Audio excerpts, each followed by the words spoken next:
Dans quel cas Israël prendrait-il des mesures militaires contre Téhéran? Si Téhéran continue de développer son programme nucléaire, il faudra l'arrêter, mais Israël considère qu'un affrontement militaire avec l'Iran serait une mesure de dernier recours, estime le général israélien à la retraite Uzi Dayan dans une interview accordée à Sputnik. Dans un entretien avec Sputnik, Uzi Dayan, ancien chef du Conseil de sécurité nationale et ex-adjoint du chef d'état-major de Tsahal, a évalué la probabilité d'un conflit militaire entre l'État hébreu et l'Iran. C'est peu probable, mais si l'Iran continue de se constituer un avant-poste en Syrie, Israël ne pourra pas l'accepter. Je ne pense pas que cela mènera à un affrontement de grande échelle, a affirmé M. Dayan. Selon lui, la question du programme nucléaire de Téhéran constitue, l'un des facteurs de probabilité d'un affrontement militaire entre l'Iran et Israël.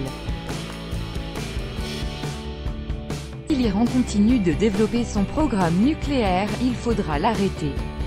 Nous estimons qu'il faudra le faire par des sanctions, des efforts diplomatiques et le boycott du pétrole iranien. Je pense que ce sera efficace. Nous devons maintenir la pression sur l'Iran, a souligné l'expert. Quant aux mesures militaires, elles seront prises si Téhéran franchit la ligne rouge et se retire de l'accord iranien, a précisé Uzi Dayan. Israël peut-il arrêter l'Iran? Oui. Mais nous ne voulons utiliser nos moyens militaires qu'en dernier recours. Quand nous disons que l'Iran doit être arrêté, nous parlons d'un cas de figure dans lequel il violerait toutes les règles, ne laissant place qu'à l'action. Actuellement, ce n'est pas au premier plan, mais une telle possibilité existe, a conclu l'interlocuteur de Sputnik. En mai dernier, les États-Unis ont annoncé leur retrait de l'accord de Vienne sur le dossier du nucléaire iranien signé le 14 juillet 2015, avant de rétablir une première série de sanctions contre Téhéran en août.